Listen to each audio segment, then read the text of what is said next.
Bonjour et bienvenue dans ce 23e numéro de Méditerranée qui nous entraîne sur les Salindières à la découverte des flamants roses, puis en Méditerranée pour découvrir la mission Medbionnet, et enfin à la rencontre de Marcel Barbero qui, une fois n'est pas coutume, s'avère être un écologiste qui n'est pas hostile à l'énergie nucléaire.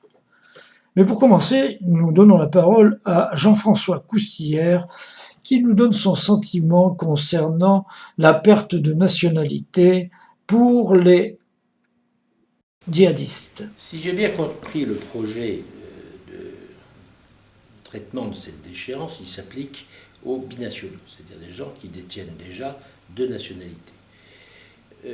Leur appliquer la déchéance de la nationalité française fait qu'ils resteront avec une nationalité. Il n'y aura pas donc création d'apatrides.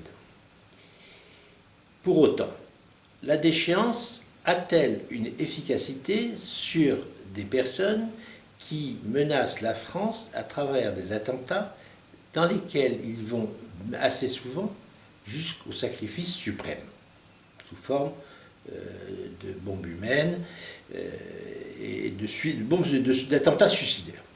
Je ne crois pas. Quand on en est à envisager le suicide, se suicider avec la menace de perdre ou pas sa nationalité française, à mon sens, n'a aucun sens. Donc, non, la déchéance de la nationalité n'est pas utile. Je ne vois pas à quoi elle peut servir. En revanche, je ne suis pas naïf et je me rends bien compte qu'il s'agit d'une question de politique interne et de rivalité entre les partis qui font une certaine surenchère pour privilégier leur point de vue dans le but d'acquérir des voix et de répondre aux attentes d'un certain nombre de citoyens par une surenchère sur des questions d'annonces qui ont véritablement un caractère de politique intérieure. Donc je dirais que sur le plan de la réflexion géopolitique, sur la réflexion de la sécurité, cette affaire d'échéance de nationalité française est, à mon sens, nulle et non avenue. Vous iriez jusqu'à parler de démagogie? Oui, je pense. C'est criminel. Je vous laisse votre jugement sur la question. Les politiques font de la politique. J'essaie de comprendre simplement l'impact de ces décisions sur la réalité de la situation et des gens que vous rencontrez. Quand vous rencontrez des gens qui sont largement engagés dans des actions à caractère d'attentats contre notre nation, de menaces contre nos nations, j'ai l'impression que tous ces discours les dépassent totalement et ils n'y prennent absolument aucune attention. Les gens que j'ai pu rencontrer qui étaient convaincus de la justesse de leurs propos et de leurs projets n'en ont jamais fait part d'un intérêt quelconque pour ce genre de décision concernant la déchéance de la nationalité française. Nous retrouvons M. Chardon sur les Salindières. Il nous explique cette sexualité un peu bizarre des oiseaux, et notamment celle des flamants roses. Mais écoutez. Par ici, par exemple, il y a une petite colonie de flamands là. Ce qu'on peut voir, on peut reconnaître un petit peu les jeunes des adultes. La première année, le flamand il est gris. Après, il devient blanc jusqu'à l'âge de 4 ans. Et après, il commence à rosir. Et en gros, plus il est vieux, plus il est rose. Donc, globalement, on peut voir un petit peu les différences d'âge sur un groupe comme ceci. Après, cette couleur rose, elle est assez phénoménale dans la nature. C'est rare qu'il y ait des oiseaux qui aient cette couleur rose. Elle vient d'une algue rouge qui va se développer dans les milieux très salés, qui va pulluler dans ces milieux très salés et qui va nourrir une petite crevette, les artémias, qui va fixer le colorant, le bêta-carotène dans les tissus. Et après, le flamand, il mange les crevettes et il fixe le bêta-carotène lui-même dans ses plumes. Voilà, c'est un peu ça le processus de la chaîne alimentaire qui lui redonne ses couleurs. Monsieur Chardon, vous nous disiez que plus les oiseaux sont grands, forts, moins ils font d'enfants, si j'ose dire. Ça tient à quoi? Alors, en fait, plus les oiseaux sont gros, en fait, moins ils vont être un petit peu prolifiques, c'est-à-dire qu'ils vont faire une pente en général par an, comme les flamands, ils vont se focaliser sur un site de reproduction et il va y avoir en général peu de jeunes. Les petits oiseaux, comme par exemple les passereaux, ils vont souvent ils vivent assez peu de temps, 5-6 ans, et du coup il faut qu'ils soient assez prolifiques pour perpétuer l'espèce. Souvent d'ailleurs c'est des oiseaux qui sont pas très fidèles, en fait ils sont un peu volages, ils vont changer de partenaire chaque année parce que en fait leur but c'est de pérenniser l'espèce et donc d'avoir un brassage un petit peu de génétique. Et en général les gros oiseaux ils sont plutôt fidèles à vie. Ils sont fidèles à un partenaire et ils vont garder le même tout au long de leur existence. Sauf le flamand. Le flamand, c'est un cas un peu atypique. C'est-à-dire que lui, c'est une grande communauté, le flamand. Il vit en communauté.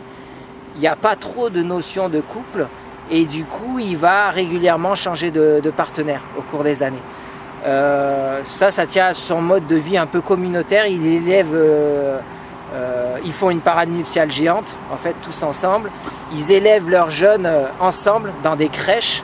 Donc, ils peuvent compter plusieurs centaines, plusieurs milliers, ou voire même en Afrique, plusieurs millions de poussins qu'ils élèvent ensemble. Et c'est vraiment un mode de vie communautaire. Du coup, voilà, ça change. C'est un peu une exception, le flamand. Ça change un peu leur biologie. Et ils vivent jusqu'à quel âge, les flamands? Le flamand, ça vit à peu près une trentaine, quarantaine d'années dans la nature. Voilà, après il y a un peu des exceptions, mais c'est la moyenne. Sans transition, nous retrouvons Bruno Andral, qui est chef de mission à l'Ifremer et qui nous fait découvrir la mission MedBionet. Les élévations de la température en Méditerranée, telles qu'on les suit depuis plusieurs années et telles qu'elles sont projetées dans le futur, montrent que à raison de 0,06 degrés Celsius par an, on va vers une augmentation de la température. Et donc, ce que l'on veut savoir, c'est l'impact que a cette élévation sur la biodiversité en Méditerranée. Pourquoi la biodiversité? Parce que en Méditerranée, c'est quelque chose d'extrêmement important. La Méditerranée fait partie des hotspots de biodiversité de par le monde. Environ 10 à 12 000 espèces, ça représente selon les taxons jusqu'à 14% de biodiversité sur une mer qui fait même pas 1% de la surface mondiale des océans. Donc on se préoccupe beaucoup de l'impact que peut avoir ce réchauffement. Alors le réchauffement, il n'est pas le même partout. Il est plus important sur le bassin Est que chez nous. Mais chez nous, avec maintenant suffisamment de données, on arrive sur 30 ans de voir des secteurs où il y a un réchauffement plus important que d'autres.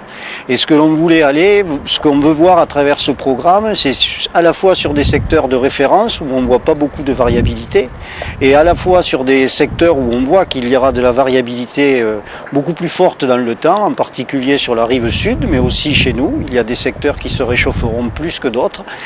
C'est essayer de lier à la fois des mesures de physique et d'hydrologie et de les coupler avec l'observation de la biodiversité.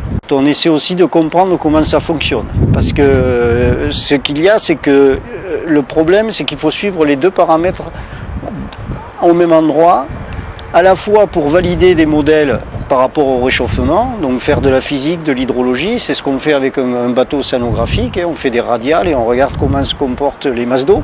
C'est une question de réchauffement de la masse d'eau et aussi réchauffement non seulement à la surface mais aussi sur toute la colonne. Et puis suivre à côté un certain nombre d'indicateurs comme certaines populations, en particulier les populations de substrats durs, comme le coralligène, ou des populations qui sont inféodées à la colonne d'eau, comme le phytoplancton ou les poissons. Les conclusions, pour le moment, c'est qu'on voit une évolution. Il y a des espèces qu'on ne voyait pas il y a quelques années, on les voit arriver maintenant chez nous, des espèces telles que les barracudas ou les dorades coryphènes, on n'en voyait pas. Il y a 10 ans, on a commencé à en voir arriver en Corse, et puis maintenant on en voit jusqu'à Banyuls. Bon, après il faut voir l'impact que cela a sur l'écosystème, sur sa diversité. Est-ce qu'il y a des espèces qui vont supplanter d'autres ou non? Pour le moment, l'équilibre, les choses se passent bien.